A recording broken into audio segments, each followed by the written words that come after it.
चलिए देखिए, तो कल की क्लास जहाँ पे छोड़ी थी आज उसके पहले स्टार्ट करते हैं।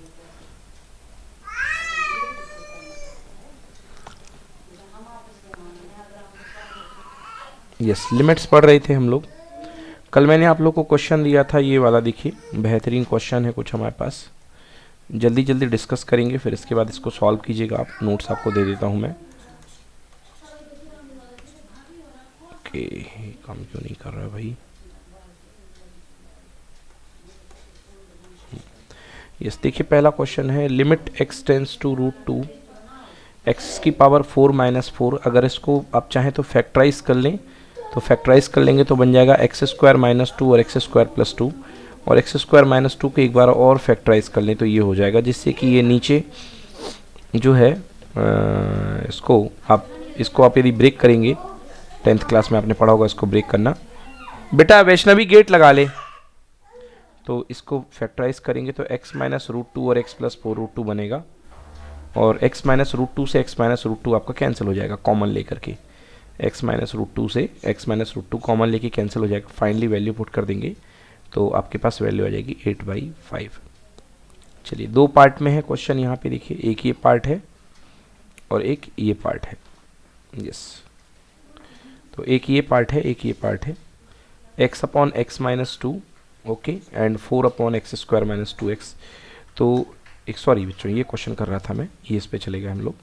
तो 8x - 3 एलसीएम ले लिया इसका, तो ये मल्टीप्लाई में 4x² - आएगा एलसीएम। क्यों आएगा?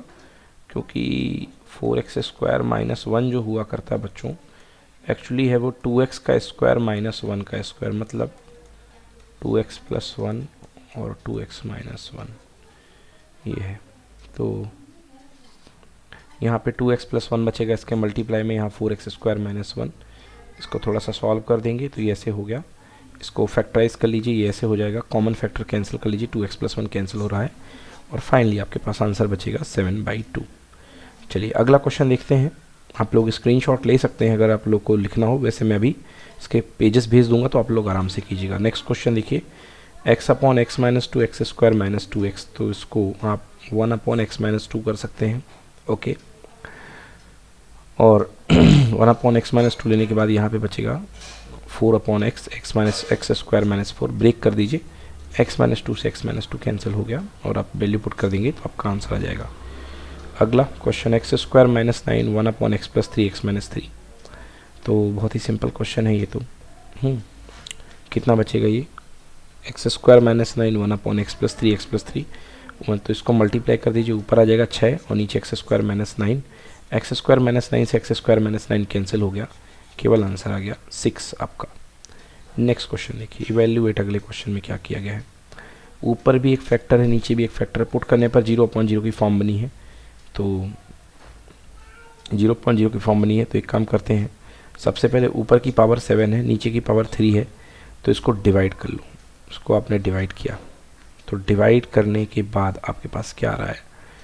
डिवाइड करने के बाद आपके पास आ रहा है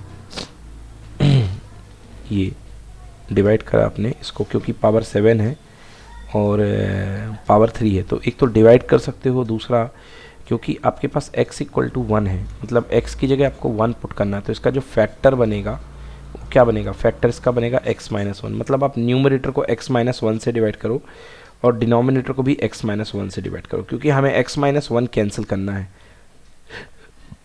तो ये न्यूमरेटर में x - 1 से डिवाइड करने पर ऐसा मिल गया और डिनोमिनेटर में x - 1 से डिवाइड करने पर ऐसा मिल गया।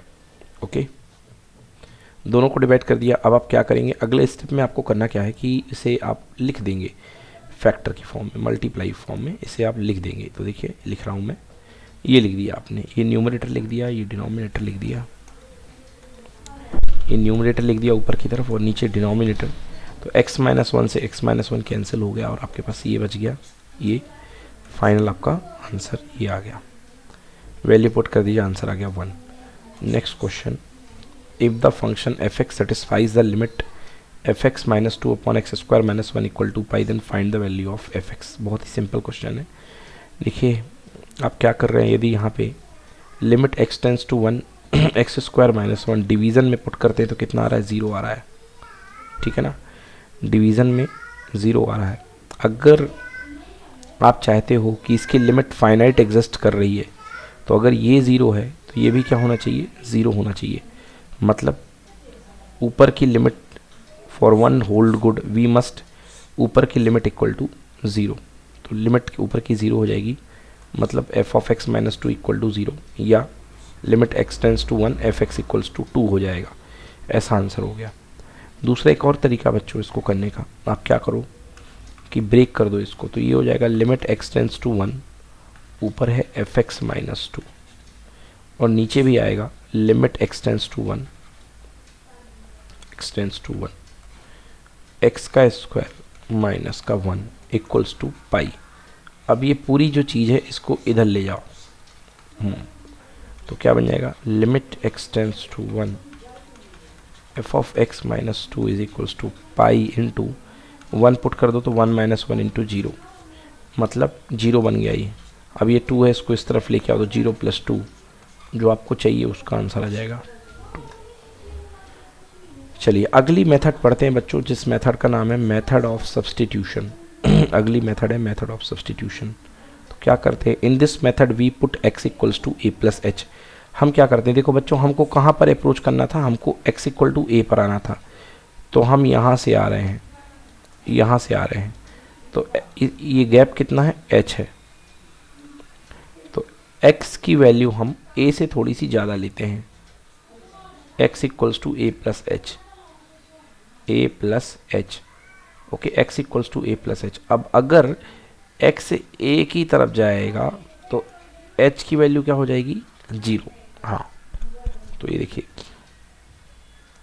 X H approaches to a, the difference between x minus a approaches to 0। तो बच्चों सीधी बात आपको याद रखना है कि x की जगह आपको a प्लस एच पुट करना है, और a प्लस एच पुट करोगे तो h क्या हो जाएगा, x माइनस a हो जाएगा, और h जो होगा 0 की तरफ अप्रोच करेगा, अगर x a की तरफ अप्रोच करेगा तो आपका जो फंक्शन बनेगा वो ऐसा बन जाएगा, limit x tends to a F X upon G X, limit h tends to 0 F of a plus H upon G a plus H. थोड़ा देखने में यहाँ मुश्किल लग रहा, बट जो क्वेश्चन करूँगा तो बहुत आसान है। The quotient F a plus H और G a plus H is simplify by cancelling power of h, the limit of resulting denominator as h tends to 0 is non zero, then the quotient rule of limit can be applied to get the required limit. चलिए जय पढ़िए यहाँ से working steps.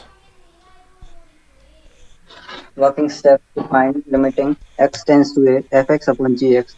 Step first, put x is equals to a plus h and replace x by a plus h in fx upon gx to get a f a plus h upon g a plus h. Step 2, simplify f a plus h g a plus h. Be sure that the limit of the resulting denominator has h tends to 0 is non-zero. Step 3, apply quotient rule of limits at this stage. Yes, चलिए देखिए अब apply quotient rule of limit at this stage. अब जैसे यही question है बच्चों, x square minus 3x plus 2, अगर आप डायरेक्टली इसमें x इक्वल टू 2 डालेंगे, जैसे इस क्वेश्चन को अपन सॉल्व कर रहे हैं, कौन सा वाला, x square minus 3x plus 2 वाला क्वेश्चन।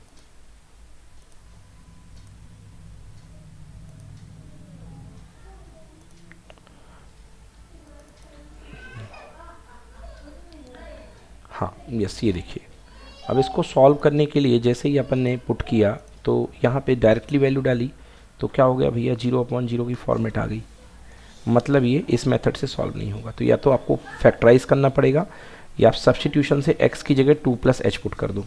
तो आपने क्या पुट किया, मतलब आपके पास आपको 2 तक पहुँचना है, ये है पॉइंट 2, और यहाँ से आप आ रहे हो तो ये जो पॉइंट है ये है x, तो ये जो गैप होगा ये, इसको अगर इस गैप को h मानते हो तो x की वैल्यू क्या होगी, 2 प्लस एच। अगर आप 2 के पास पहुंचोगे तो ये गैप क्या हो जाएगा, 0, मतलब अगर x 2 की तरफ जाएगा तो गैप किसकी तरफ जाएगा, 0 की तरफ। तो भैया ये देखिए पुट करिए, h टेंड्स टू 0 पुट किया, x की जगह 2 प्लस एच का स्क्वायर, 2 प्लस एच और 2 सब कुछ सॉल्व कर दिया जी, ओपन कर दिया, जो कटना था कैंसिल कर दिया, ये आ गया, h कॉमन ले करके कैंसिल कर दीजिए, h से h कितना आ गया, अब पुट करिए h की लिमिट 0, तो 1/3 आंसर आ गया, 1/3। तो इस तरीके से आपको ये क्वेश्चन कर पाएंगे। अगला देखिए, अगला क्वेश्चन पूछा गया है जो, अगला क्वेश्चन क्या था, ये था limit x tends to -3 x³ + 4x² + 4x + 3 upon this. वही तरीका है, पहले x = -3 पुट करके देख लो, -3 पुट करके देखा, 0/0 की फॉर्म बन गई। तो x = a + h, a क्या है यहाँ पे -3, तो x = -3 + h पुट किया। अगर x दौड़ लगाएगा -3 की तरफ, h स्टैंडिंग टू 0 पुट कर दो, -3 जस्ट पुट करिए वैल्यूज़, ये आ गया, सॉल्व कीजिए, बड़ा सा एक्सप्रेशन बनाइए, आ गया। देन इसके बाद h कॉमन ले लीजिए ऊपर नीचे से फाइनल एक्सप्रेशन से, और h की वैल्यू अब 0 पुट करिए, आंसर आ गया -7/4। चलिए, while evaluating limit x tends to a fx upon gx, if fx and gx appear to be factorized easily, then method of factorization should be preferred over the method of substitution। मतलब आपको request है या आपको advice है कि आप method of factorisation का use कीजिए मेथड ऑफ सब्सटीट्यूशन के ऊपर। ज़्यादा अच्छी मेथड जो है वो मेथड ऑफ फैक्टराइजेशन है। चलिए, नेक्स्ट है मेथड ऑफ रेशनलाइजेशन। पढ़िए जाए, what is method of rationalization? Method of rationalization. This method is used when either fx or gx or both involve expression consisting of square roots. In this method, the expression involving square roots are rationalized. After the process of rationalization, if the limit of the resulting denominator x tends to a is non-zero, then the quotient rule of limits is applied to get the required limit. बिल्कुल सही। अगर rationalisation apply करने के बाद x tends to A limit apply करने के बाद 0 नहीं आता है, तो फिर कोशिएंट रूल लगा करके आप जो है इसकी रिक्वायर्ड लिमिट फाइंड कर सकते हो। चलिए इसको सॉल्व करते हैं। इसके क्वेश्चंस देखेंगे अब हम लोग।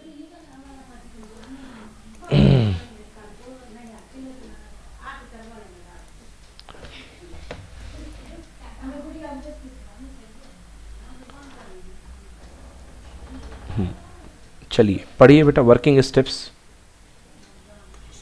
ये कर लिया क्या हम लोगों ने? नहीं किया। हाँ, पढ़िए बेटा working steps. Working steps to find limiting x tends to a fx upon gx. Rationalize the expression in fx upon gx which involves square roots. Step second, simplify the numerator and the denominator by cancelling factors. Be sure that the limits of resulting denominator as x tends to a is non-zero. Apply quotient rule of limits at this stage. Yes, ठीक है ना।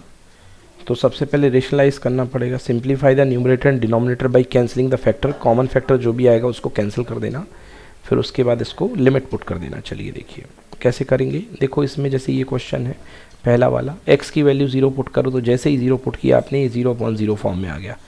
0/0 indeterminate है, इसका मतलब हमको क्या करना पड़ेगा? रेशनलाइज करना पड़ेगा। तो रेशनलाइज करने के लिए हमने इसको 2 + x 2 - x और ये इसको है रेशनलाइज कर दिया। न्यूमरेटर रेशनलाइज करो। अगर डिनोमिनेटर होता रूट में तो डिनोमिनेटर रेशनलाइज करो, और न्यूमरेटर हुआ तो न्यूमरेटर रेशनलाइज करो। तो अपोजिट साइन का मल्टीप्लाई डिवाइड। तो बेटा ये आ गया, इसको सॉल्व किया तो ये आ गया। अच्छी खबर, x से x क्या हो गया? कैंसिल। जैसे x से x कैंसिल होगा, आप वैल्यू पुट कर देना लिमिट की वैल्यू पुट कर दोगे, ये आ जाएगा। चलिए अगला क्वेश्चन देखिए। Limit h tends to 0, 1/h 1/√x + h - 1/x। Limit h tends to 0, √x - x + h। कुछ नहीं, इसका क्या कर दिया अपन ने, पहले इसको ओपन कर दिया। तो ओपन करने से ऊपर एक रूट की स्ट्रक्चर बन गई, और नीचे बेटा नीचे वाली जो रूट की स्ट्रक्चर है वो मल्टीप्लाई में है। पहले इसको h की वैल्यू 0 पुट करी तो 0/0 फॉर्म में आ गया, मतलब हम लोग फंस गए। तो हमको इसको सिंप्लीफाई करना पड़ेगा। तो ऊपर वाली माइनस में है और नीचे वाला प्रोडक्ट में है, मतलब ऊपर वाले को ही रेशनलाइज करना पड़ेगा, क्योंकि माइनस का प्लस होगा। तो इसको अपन ने रेशनलाइज कर दिया बच्चों। रेशनलाइज करने के बाद ऊपर बन गया -h और नीचे बन गया h, तो कैंसिल कर दो इसको -h और s को। इसके बाद ये स्ट्रक्चर बन गई अपने पास x + h। सारी वैल्यू रख दो, h की वैल्यू 0, h की वैल्यू 0 रखो। h की वैल्यू 0 रखने पर ये √x बचा, फाइनली सॉल्व करोगे तो 2x की पावर 3/2। चलिए इसको सॉल्व कीजिएगा, अभी मैंने समझा दिया, आप इसको सॉल्व करेंगे, दिस इज़ ईजी वन, ठीक है ना, बन जाएगा आप लोगों से। चलिए ये हो गया। देन इसके बाद अगला क्वेश्चन लिखते हैं। ये देखिए अगला क्वेश्चन जो दिया गया अपन को, इवेल्युएट करना है, ऊपर रूट की टर्म में पहले x की वैल्यू 0 पुट करके देखा, 0/0, तो इसको भैया अपन ने क्या कर दिया, रेशनलाइज कर दिया, इसका अपोजिट साइन का मल्टीप्लाई डिवाइड, ऊपर मल्टीप्लाई डिवाइड किया, ऊपर क्या बन गया अपने पास सॉल्व करने के बाद, ये x³ से x³, हाँ 2x बस बचा, ठीक है, और वैल्यू पुट कर दी तो आंसर आ गया 0, कोई दिक्कत नहीं है, बिल्कुल सही क्वेश्चन है। अगला question, limit x tends to a। अब देखिए बेटा इसमें ऊपर भी रूट है और नीचे भी रूट है, तो ऐसे क्वेश्चन में ऊपर का भी रेशनलाइजेशन कर दो और नीचे का भी कर दो। तो ऊपर वाले रूट का ये देखो पहले पुट किया तो 0/0, तो ऊपर वाले रूट का रेशनलाइजेशन तो -3x है तो +3x, और इसके लिए कौन, ये मल्टीप्लाई होगा, ऐसा होगा, ठीक है ना, यस। तो भैया कैसे करेंगे अब देखो ये इसके साथ जोड़ी बनेगी तो ये बन जाएगा, और इसकी जोड़ी जो है इसके साथ बनेगी तो ये बन गया। अब ये दोनों को जो बाहर बैठे रहने दो, ये जो बीच के आए थे है ना, एक ये वाला और एक ये वाला पार्ट, ये बैठे रहने दो इसको ऐसे के ऐसे, ठीक है। चलिए अब a-x आया ऊपर से, a-x कॉमन आ गया एक तरीके से, कैंसिल कर दो तो आपके पास ये बच जाएगा और वैल्यू पुट कर देना, तो फाइनली आंसर आ जाता है, कोई दिक्कत नहीं होती है, इजी वन।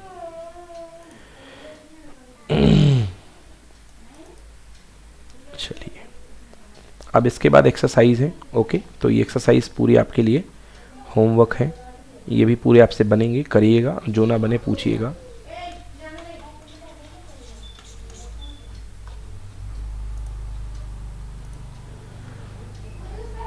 इसके बाद स्टार्ट होंगी बच्चों स्टैंडर्ड लिमिट, है ना। स्टैंडर्ड लिमिट करने के पहले अपन को यहाँ तक कर लेना चाहिए, ओके। स्टैंडर्ड लिमिट मैं आपको इस क्वेश्चंस पूरे होने के बाद कराता हूँ।